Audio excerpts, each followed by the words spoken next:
have slides over here, and I'll talk about those a little bit. There's a lot of posters. So basically, what you're going to do, what we're going to do later is there's like 14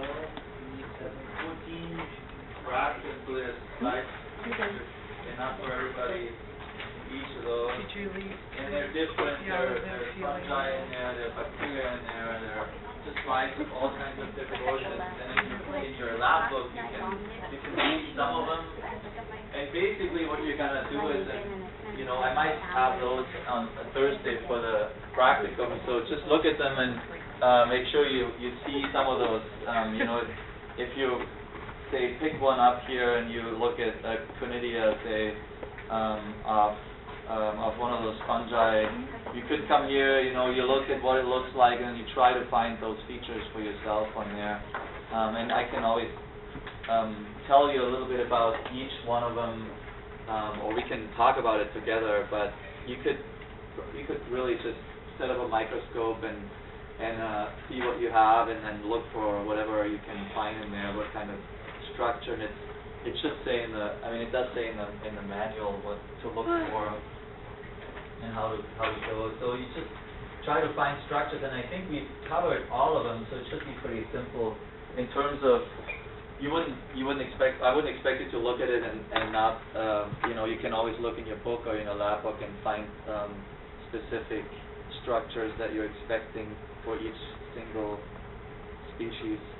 And like I said, these are pretty good. So if you get into more of a fine structure, you can look at these and try to identify certain organelles in the eukaryotes, for example, or depending on what you look at. So it should be pretty. You should be able to work pretty independently on those, and then whenever you have questions, you can come up. So I'll just go over this one more time, but I'll try to make it. I threw some ecology slides in there that you don't have to have either. So I put them in. I deleted the old one. I put a new one in. Don't worry about downloading it. It's not gonna change that much. It just might explain things on a more holistic way, a broader approach. But really, we've covered those two. And I know I put a lot of that in the test, and not everybody liked that. I like enzymes. I thought that everybody's gonna like that. That it's easier, and then I don't think it was. But mainly and I turned this around. Mainly it's for today. We'll just finish up with really the photosynthesis, and then that's done by the producers or by the autotroph organisms, and then how the consumers use it. That's really what it is. That's not all you have to remember, but that's the basis for it. So I think we'll just go through these. I'll just go through these quickly. I don't think we looked through those already. And where I want to start is, we can go back to those if it's necessary, but that's one of those slides. So if you just look at the world, if you look at whatever biosphere or ecosystems, you have a terrestrial and a aquatic. Basically you have oceans and land, and there's lots of specific or different ecosystems in those, but those are the main ones. And so you have producers, and actually what's important is that you realize, for general purposes, you have the green plants, you have all kinds of. So this is supposed to be it's probably just grass. So this is the example for a terrestrial producer, a plant, and then you have phytoplankton, and 80 to 90% of our oxygen comes actually from those. So those are algae, and you have that in the ocean. So those are the ones that produce, and everything else. So if you look further up, you have a primary consumer, which could be, say, a grasshopper, and then that gets eaten by a rodent, and that's going to get eaten by a hawk. So you have these consumer steps that go up, and you have the same thing for, you have zooplankton, for example. We had a freshwater zooplankton in one of the early labs, and then you have the fish and the cormorant. But mainly what's important is you have the producer that really is responsible for feeding all these. So that's really where it all starts. And then all the waste from these is basically decomposed by different organisms. It can be a lot of the microorganisms are decomposing it. There's aquatic bacteria. Fungi are important decomposers. So that's just always keep that in mind. So photosynthesis is what we talk about here, and then for these, for all the rest, we basically talk about respiration. So those are the two things. One produces, the other consumes, and then so throughout the rest of this, just remember those two. So the producers and the consumers, and then under the producers, you find green plants, you find cyanobacteria and algae. So those are the main big groups, and that's just to summarize it again. And so you have water, carbon dioxide, and the sun's energy, and that produces simple sugars and oxygen. And then you can turn around, which I did a couple slides later. You just turn around that arrow. You flip it around, and so we're using oxygen. The consumers, a lot of the consumers that are using aerobic respiration. So we need oxygen, and we use up this sugar. We turn it into carbon dioxide, which we breathe out, and water. And then we're not producing sun's energy, we're producing energy out of it, and that's mostly used for all the different things our cells do, but mainly stored in ATP.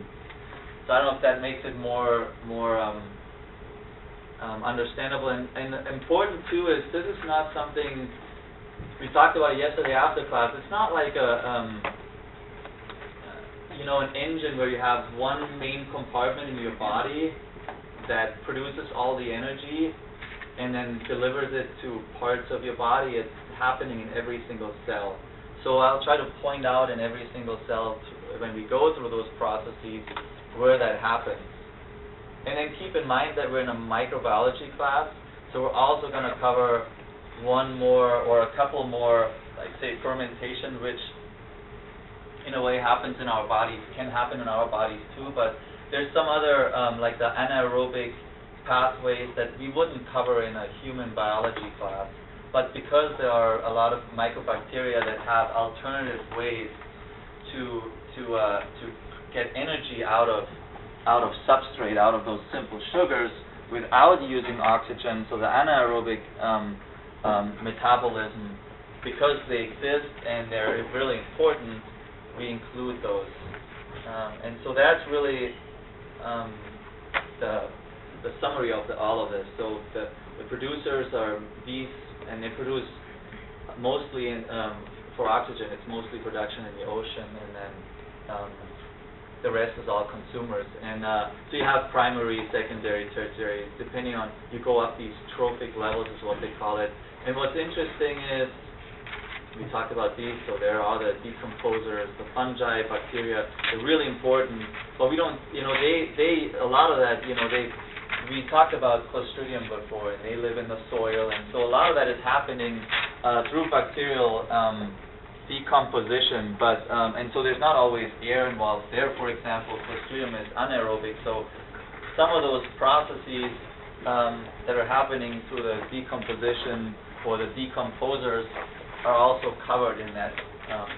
They use up leaf material and dead organisms, and the fungi are able to break those things down. So that's just we're not, or part of what we're looking at in this whole metabolism section has to do with the decomposers also. But mainly, for you to remember is we have producers producers and consumers. So producers are the green plants and algae mainly. And then if you look at, just if you would look at it from an energy standpoint, you can imagine that's maybe something you can also remember. I mean, what's really important for, say, humans, or any kind of, how to say that best, warm-blooded animal is to keep a certain temperature. So a lot of the energy we use is actually, I guess, wasted through heat. And so what if you have, and this would be the pyramid of energy, so there's, if you go up these levels from the consumer up, from the producer up to the last consumer, the energy is always just, the energy that's basically available to the next level is only 10% of the one below. So that would mean if you had, you know, whatever energy unit, watts or whatever, but if you have, and you can imagine it if you, I don't know if you've ever come across that, but if you know, the big debate, for example, is how much meat should we eat, and how expensive basically, or what the energy input that goes into, say, meat in comparison to eating, you know, plants or to eating any kind of vegetable. And the difference is that you lose a lot to make, say, you know, to produce a pound of beef up here costs a huge amount of plant matter, and so it's because the energy is decreasing, because a lot of this energy that comes from the beginning here is given off as heat. You don't end up with a lot if you go higher and higher up. So the higher you go in this pyramid, and a lot of times I mean, a cow, I guess, is, for example, you know, you have a lot of, I mean, they're basically living off of here, so you have the cow somewhere here and then us up here, but it's in comparison to consuming, you know, vegetables, it's the energy gain that we get from it is very minimal. So if, you know, that's always a big discussion, how much, or when it comes to what our planet can actually supply, and what population it can actually support. It depends a lot on how we eat, and that's because this energy loss through those levels or trophic levels is pretty significant. So when we go back to the metabolism, we look at how do they make this matter down here, and how do we consume it. And that's really, again, that's the basis of it. And so, obviously, something you should remember is, and I had this up for I don't know how many times now, but you know, this is how the producer. So we go to photosynthesis first, and we look at how do those producing organisms use sunlight to produce matter, to produce organic compounds such as glucose. So how do they use the sunlight to make simple sugars? And what they do then is, you know, if you have cellulose, if you have starches, if you have any kind of fruit, I mean, they're producing something. You can plant a seed, and all it needs really is sunlight and water, and eventually, and it picks up carbon dioxide from the atmosphere, or from the air, from the surrounding air, and all you have to do is wait, and it produces eventually matter, organic matter, and it produces, in cases, edible or consumable matter to us, and sometimes they don't, but it's all based on maybe some other consumer is able to digest it, and then we're eating that consumer, et cetera, et cetera. So it all starts down here.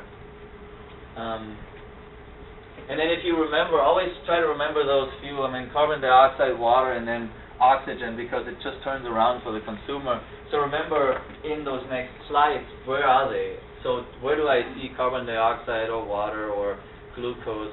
You can ask me too, because it's important to keep track of those. So if you look at photosynthesis, the main thing I want you to know is there's a light-dependent reaction and also a light-independent. So this one needs sunlight in a plant, this one can happen in the dark too. So the plant basically absorbs sunlight all day, and then the second part that's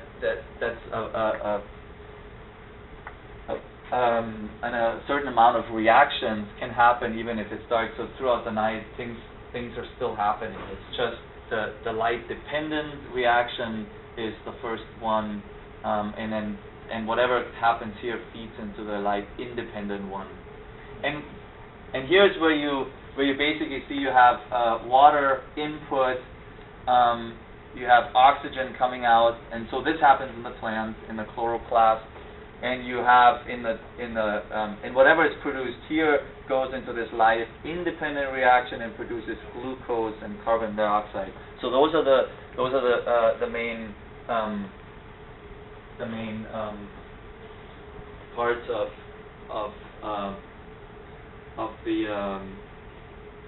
the first, or the two stages of photosynthesis.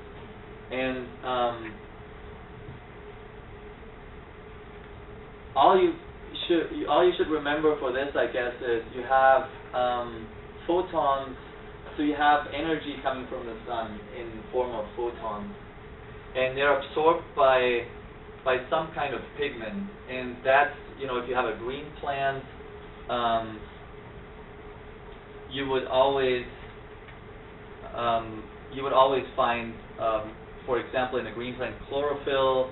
You have carotenoids or phycobilin, and those are different pigments, and they absorb the same wavelength that's indicated by their color. So chlorophyll, we have mostly green plants, so it's able to absorb, say, the wavelength of 500 maybe nanometers. And remember this from UV and from visible light. So if you have the radiation from the sun that has a huge spectrum, the green light is really what the plant is able to absorb, and that energy that basically is the energy, or those photons that are absorbed, do a few things. And what they do is and that shows here. There's, say, this is the chlorophyll molecule. This central ion here, or magnesium atom, is excited, or gets excited from that energy, and does a couple things here. So I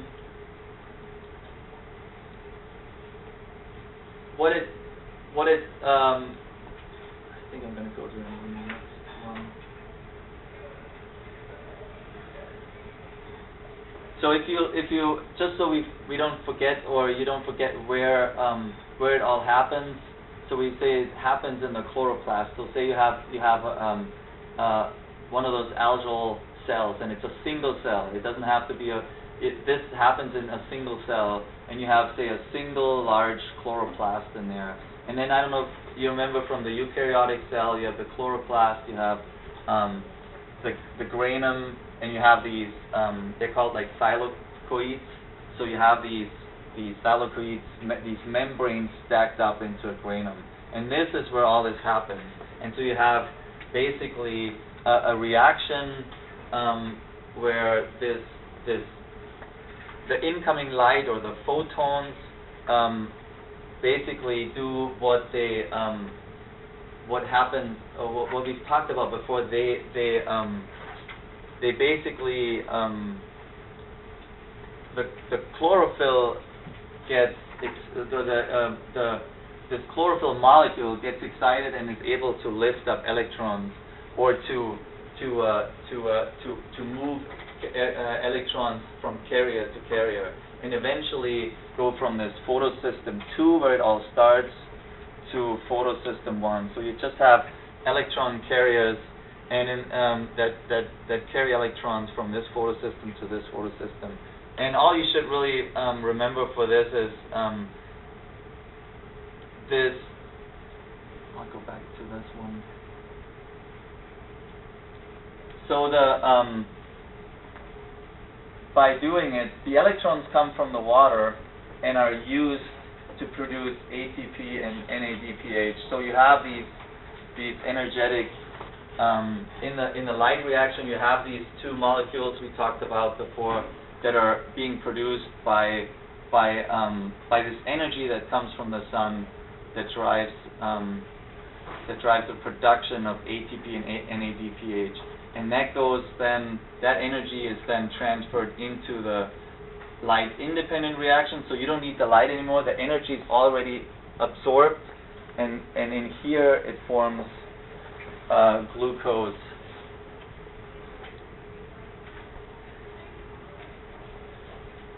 And so in the light independent reaction, when you already have these, what happens is this energy is used to fix carbon dioxide and produce glucose out of it. So basically, we always talked about, or there was a question in the test, and we talked about this before, the autotrophs being able to use carbon dioxide, a very low energy molecule, and to produce, or to use as a carbon source. So the carbon source is a low energy carbon dioxide inorganic compound, and they produce this glucose out of it, with it. And mainly, just remember, you have photons, so the sun is able or the chloroplast is able to absorb the photons from the sun, the energy from the sun, to lift these electrons up from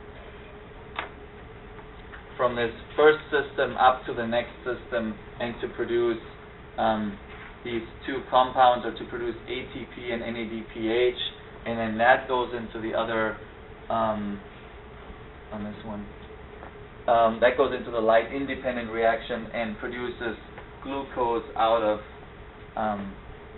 carbon dioxide. Can the CO2 just coming from within the cell, but outside the chloroplast? Yeah, there's probably there is a certain concentration just because of the the carbon dioxide in the atmosphere. I mean, it's basically a compound that's dissolved in the cell, that's available to the cell. So there's always this balance of carbon dioxide in the atmosphere and oxygen. So it's available. It's available to the cell, but the reaction takes place in the chloroplast. Oh, these three slides are. So the whole reaction takes place here. So if you look at it, the reaction takes place right at this thylakoid membrane, and then in bacteria it doesn't take place in a chloroplast because they don't have it. So this whole process takes place usually in the cytoplasm and at the membrane of the bacteria. So they would need carbon dioxide. It's a small molecule, so it would probably most likely readily pass the membrane because it's very, very small molecule, and then the product is still a small but quite a little bit bigger compound, glucose, that is produced. But really, just maybe. So the algae doesn't have the granum? No, they do, depending on they were those belong to the eukaryotic. I'm going too fast here. Cells. So you have, it's like a plant cell. You do have all this, but there's bacteria that do all the, like say the cyanobacteria are bacterial organisms or microorganisms that do have the same process. So but the reaction takes place in the cytoplasm and not in the basically in a organelle that's designed to do this. The chlorophyll then lives freely in them, or does it live in it depends on what they're using. I have to look at that. What exactly the the pigmentation is. But yeah, I would assume, because it's not contained in an organelle, that you have pigmentation in the cell that can absorb and then basically use the energy from the sun to go through these two reactions. And then what you call, and I don't want you, that's part of what I don't think you need to remember exactly. Just remember the Calvin cycle is basically the light-independent cycle, where you have the carbon dioxide come in, and it's combined with the 5-sugar, and it makes a 6. But anyway, you go through this whole process, and glucose is produced. But then that can go into all kinds of Independent, right? Yeah, that's the independent. So the Calvin cycle is, I guess, another term for the light independent cycle. So that one can happen. That one can happen in the plant. For example, even at nighttime.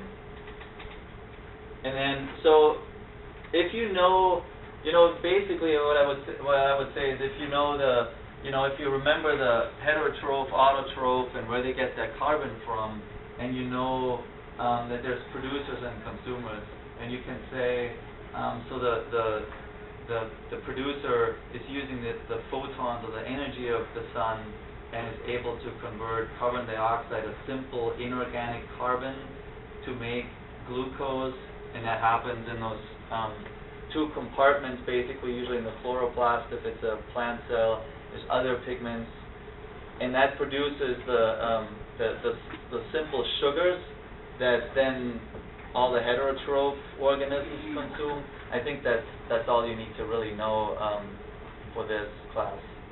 You don't have to go in all the specifics, even if they're here. And I think it's sometimes good to have seen it, because you know how to go back if somebody has a question, or if you have, if you're curious, you can go back and figure out how this exactly works. But I don't think there's a need to memorize a lot of this, because that really only is of importance if you work in this specific field. So this is how I turn it around. So if you take that first formula and you turn it around, and you scratch out sun's energy, because we're not taking the sugar and the oxygen to produce that, but we produce our own energy for the cell, then that's what basically is the exact opposite of the photosynthesis, what we're doing in our body. So we're turning this whole process around. And interestingly enough, if you would look at a lot of these cycles, then I guess the anabolic cycle of plants is usually very similar to the catabolic cycle of us, just turned around. So this whole formula is turned around, where the producers use up these compounds and make this, and we're using this, and the end products are those. And if you look at how it really works with all the different metabolites, and the processes are basically turned around. So a lot of the cycles are very similar, just opposite. Just so you remember that they go hand in hand, because they're exactly the opposite, or they exactly convert what is produced back to the original compounds when they're consumed. So here you should remember there's glycolysis. We started off with this, or we did some of this yesterday. We have glycolysis, the Krebs cycle, and the respiratory chain. You should be familiar with those three, just in terms of knowing that which one comes after the other, and maybe the basics of what happens. But what we also talked about. So now you're at the consumer end. You have a simple organic compound available. So the plant produced fructose, glucose, some some compound, some basic carbon-containing organic compound, and there's different ways to get the energy out of this. So if you're an aerobic respirator, like we are, you would go through this whole process, which includes glycolysis, Krebs cycle, and respiratory chain, to get energy, and you get maybe in a best case scenario 38 ATPs out of this one. And then there's we talked about the facultative anaerobic respiration, which means organisms that can live without the oxygen. We talked about, or there's some strict anaerobic respiration organisms like Clostridium.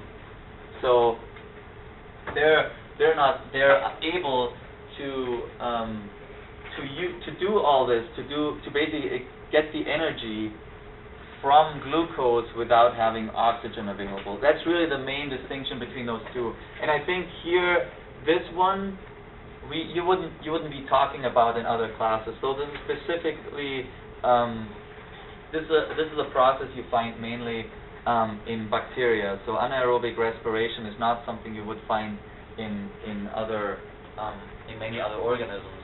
So that's maybe more of an exception, but it just means, anaerobic means oxygen is not available, is not the final recipient of the electrons that are moved around and transfer the energy.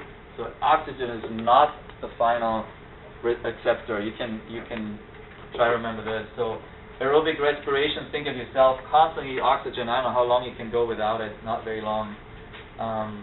And then here, anaerobic respiration, mainly for bacteria, and then fermentation, and that should make sense too. You know that there's processes like yeast where they use glucose and basically go through glycolysis. So the same here as here, but then the final electron acceptors is not oxygen, is not some oxygen-containing ion, but an organic compound. And then you have the production of, say, lactic acid or alcohol. So just keep in mind you have these three. And here's what they look like. So again, aerobic respiration, what we do, you go through glycolysis up here, you go through the Krebs cycle, and then you basically, these electrons that are absorbed by these metabolites, or by these carriers actually, are passed along and given, in the end up with oxygen, which is the final electron acceptor, and that creates about 38 ATP. So that's what happens in aerobic respiration. And almost identical, but not oxygen, but say sulfates, nitrates, carbonates are accepting these electrons at the end. That can produce between 2 and 36 ATP, so it's not quite as efficient depending on how far you go and what you do. So that's the anaerobic respiration you see in a lot of bacteria. And then fermentation basically stops the process here and then passes on whatever it gained in glycolysis and makes some of the energy in glycolysis and then produces or delivers these electrons to organic compounds that produce, and what's produced in the process is lactic acid and alcohol and some other alcohols, acids, or gases. So there's a lot of fermenting bacteria, and you know that from different processes. I mean, alcohol production or vinegar production, a lot of bacteria use fermentation, and if you think of probiotics, just there's a lot of different ones, and I'll show you in a table what fermenting organisms produce. So just look at those three and don't worry about the details. Just remember how you have oxygen as a final electron acceptor, and then these non-oxygen electron acceptors that are oxygen-containing ions, and then here the whole process is cut a lot shorter.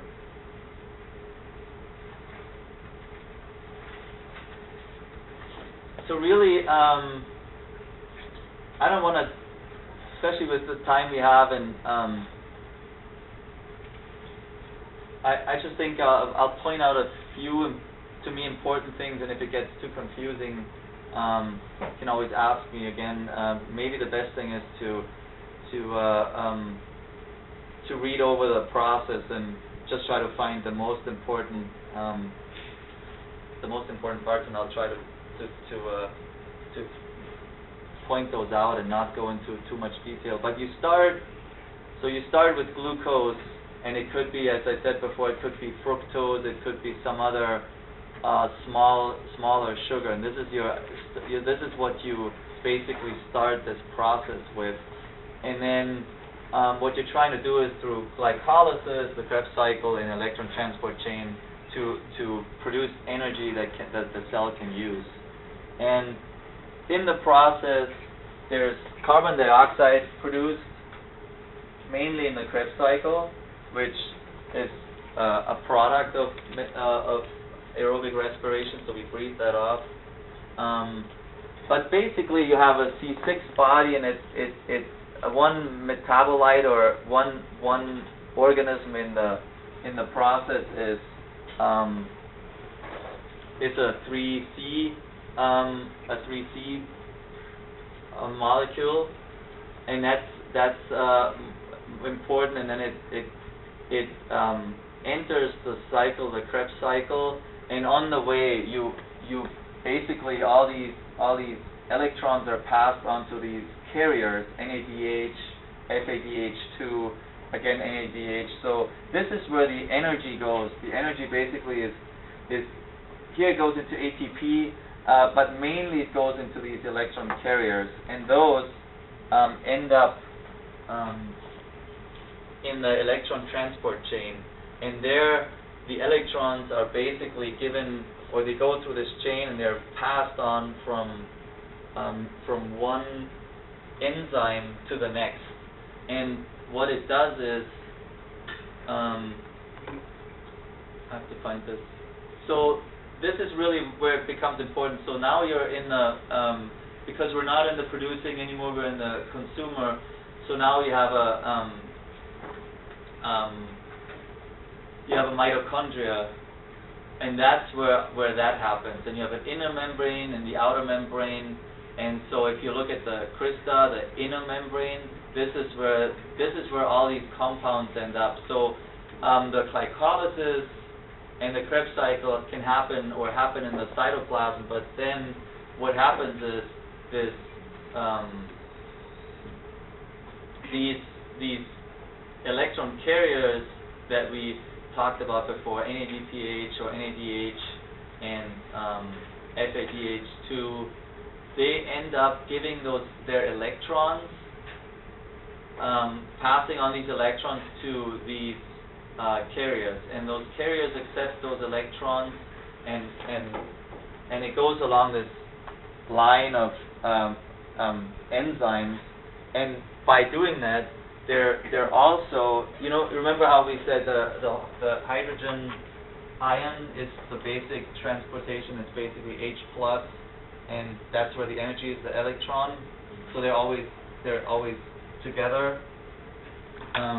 So these electrons are passed on, and while that's happening, all the hydrogen ions are put into the exterior of they're channeled into the exterior. So you have a big gradient. You have a big gradient of hydrogen ions. There's a lot of them up here outside of the membrane. This is the inside. And so this gradient, just like any gradient we talked about in diffusion or osmosis, drives this one molecule called ATP synthase. So what it does is, when all these hydrogens that come out of this complex are building this gradient of hydrogen ions, and they go through this enzyme, it produces ATP. So that's where all the ATP production is happening. Is the hydrogen in the ATP then, or like a No, this is just basically a channel, and this channel is this ATP synthase is a channel. It changes its structure when these hydrogen ions are passing through, because you have this gradient. So they pass through, and by changing their structure, you have basically the ability to produce ATP out of ADP and a phosphate. So the main idea behind it is, if we make it as simple as possible, along the way, so you have a high energy, remember that glucose was the high energy molecule. So you have a high energy molecule, glucose, a 6 carbon, and that goes through a process, becomes a 3 carbon, and then cycles through the Krebs cycle, and along the way, all these electrons, all this energy that's actually contained in glucose is passed on to these electron carriers, and they usually carry hydrogen and electrons with them. So you always find NAD and then NADH, or FAD, NAD, FADH2. So those are the carriers, and those bring those electrons or transport those electrons to the electron transport chain, and that happens at the membrane in the mitochondria. And then when they go along this chain, these electrons are passed from one enzyme to the next, and eventually produce this hydrogen ion gradient, which drives ATP production. That's all I can say about that. So are you left then with hydrogens without electrons? Well, what happens is,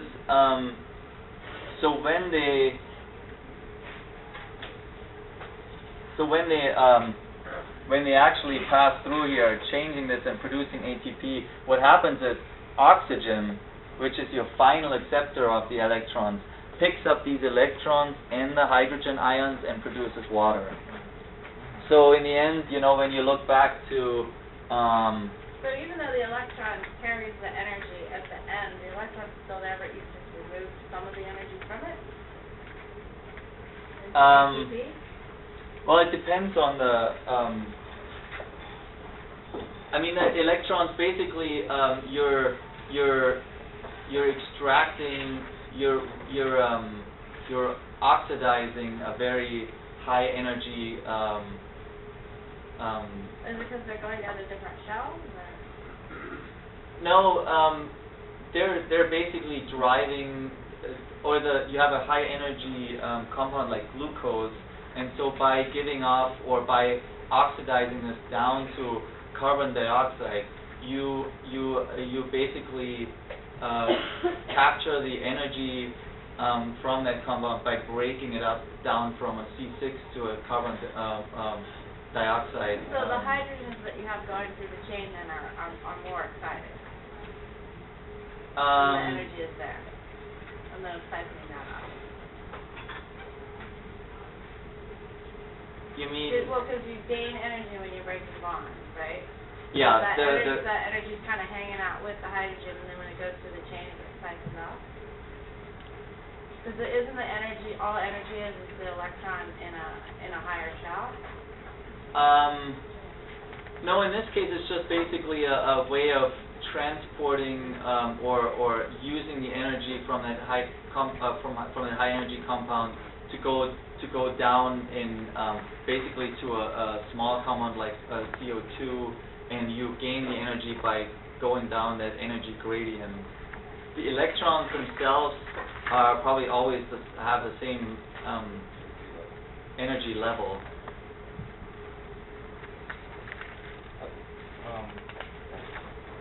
No, that's what it is. Okay, I think I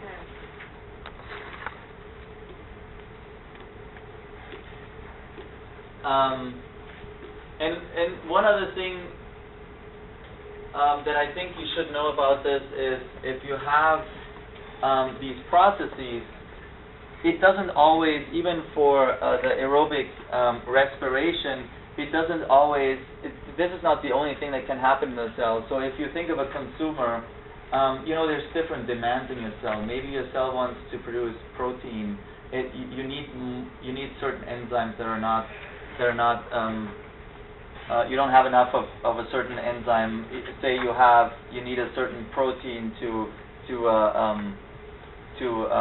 build something in your cell membrane. What happens is you have this. Remember we said you have a C6 glycolysis, and you go down to pyruvic acid.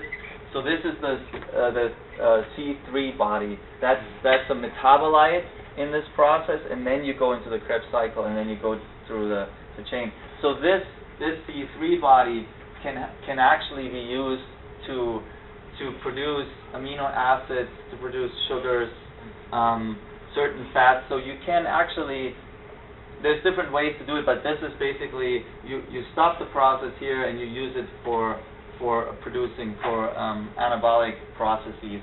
And also, if you have your body needs energy, and everybody's probably heard of, the body using protein or muscle, for example, and uses that up for energy. Or lipids. So there's ways of entering this process that doesn't start with glycolysis or doesn't start with glucose, because basically the body is constantly deciding, should I build, should I break down, how much energy do I need, how many other compounds do I need. So just keep in mind that it's not a one-way street where you say, when I have glucose available or fructose available or any kind of simple sugar, I'm going to go through this process and make ATPs. It's possible, or there's lots of different possibilities for these compounds where these macromolecules are produced from, say, pyruvic acid. And then this is also a slide that should explain again what we just talked about. So fermentation actually starts here. So you don't go through this process. You actually use pyruvic acid, a C3 body, and you can produce acids, alcohol, etc. So fermentation basically comes in here, and that's why you don't produce a lot of energy, because all the energy that you get in the final transportation of electrons and the hydrogen ion gradient is left out. And then, like I said, there's anabolic pathways that start with pyruvic acid. So just remember these three: glycolysis, Krebs cycle, and the respiration chain, and then pyruvic acid as a metabolite that is important because it can be used in fermentation, or it can actually be used to produce other molecules.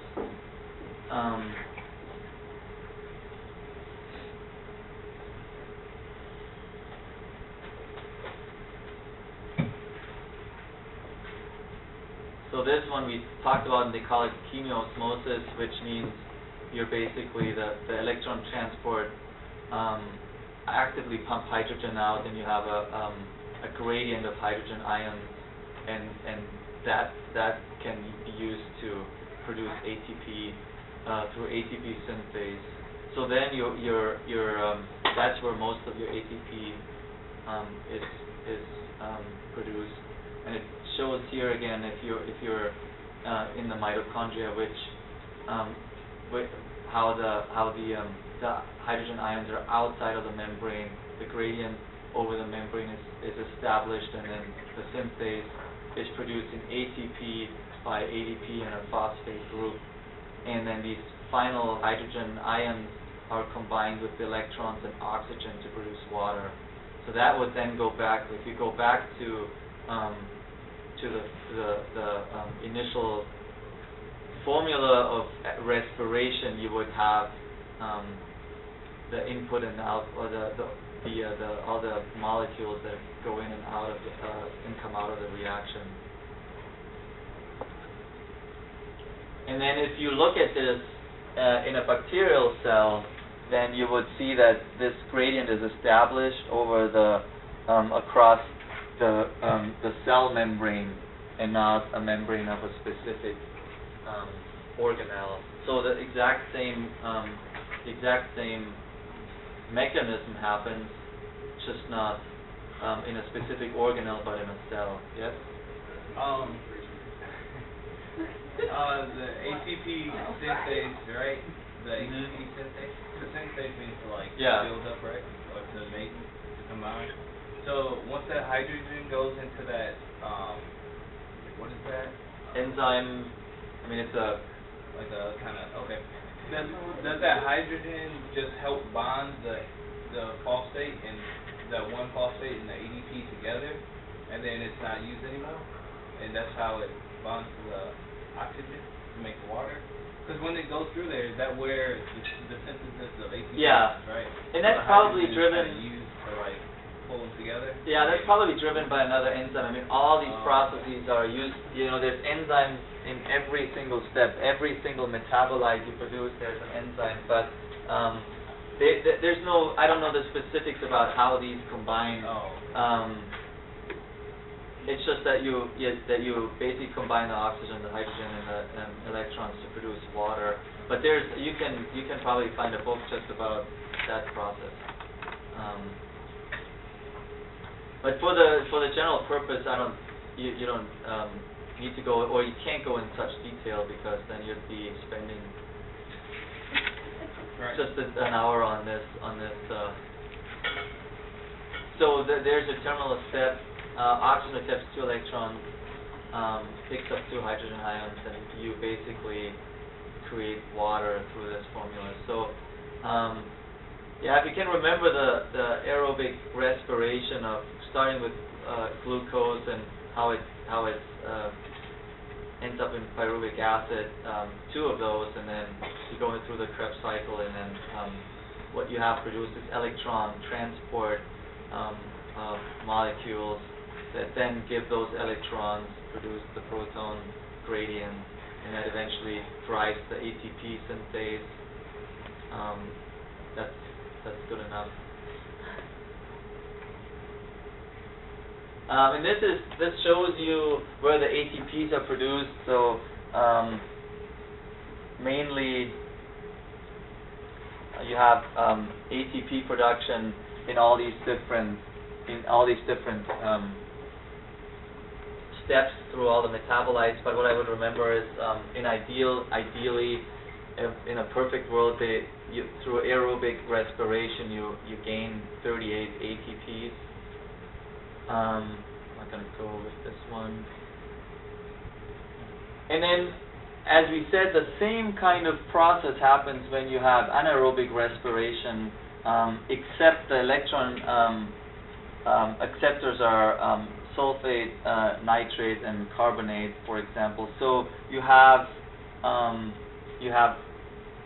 compounds other than oxygen accepting these carriers that are produced along the way, and you would then have final products like methane, which we talked about, the methane-producing bacteria, hydrogen sulfide. So you have other products, and that's usually what you find in bacteria. In anaerobic bacteria, you find that their end products are, say, for example, methane, just gases, and other products. It's not water, which is the end product of the aerobic respiration. And then in fermentation, and that's the last one. So you have aerobic, anaerobic, and then fermentation is important to us. It has a lot less. It yields a lot less ATP, so you mostly end up with 2 ATPs that actually come out of glycolysis, which really isn't that important in our. That production is not a main focus of the or not a main gain in aerobic respiration. In fermentation, that's all the ATP you get, but the advantage is you don't need oxygen. The process can go really quick. It's for example, the fermentation in the rumens of cattle. That's where a lot of fermentation happens, and they're able to break down cellulose and starches and all that plant matter and be pretty efficient. So it's definitely an important process, and we use it to get lactic acid, or we use it for ethanol production. We can use it for vinegar production. There's different kinds, and I think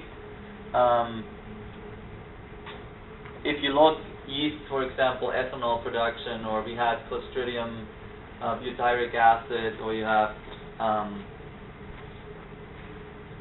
propionic acid, which is which is used, or those organisms are used to produce cheese, and their gas production produces the enclosures in Swiss cheese. You have acetic acid through those bacteria. So you have a lot of different fermenting microorganisms that produce all kinds of different acids. And usually, as I said, that starts with the pyruvate. So it starts with a C3 body. So you go through glycolysis, you end up here, and they don't have any other means of gaining energy from this compound. So they're combining it, or the electrons are transferred to an organic compound, and then you or molecule, and then you end up with, say, ethanol or acetic acid. And you can compare those three. There's a table in your book. You can compare those three and look at the differences between those three processes. And that's maybe the last thing I was going to look at is if you then think back to the different metabolites that you get along the way. Just remember that, like I said, you can go all the way down and produce a lot of energy, but there's also there are also different processes involved to produce your macromolecules. And if you remember, you have nucleic acids, proteins, carbohydrates, and lipids. So these are basically the building blocks that you need. These are the basic building blocks for your macromolecules, and they can be put into those cycles. For example, amino acids can be used and go into the cycle to produce energy. Fatty acids can be used to produce energy, but they can also be built from these metabolites. So it can go either way, and it makes sense because the body can constantly decide: do I need energy? Do I need to build, or do I need to produce or build, or do I need to just produce energy and not build anything? So that's really where you have a constant decision in those processes. So those metabolites are able to go either way. I think that's all I want to say about metabolism. So for the if you take a break, and then for the lab part, I would say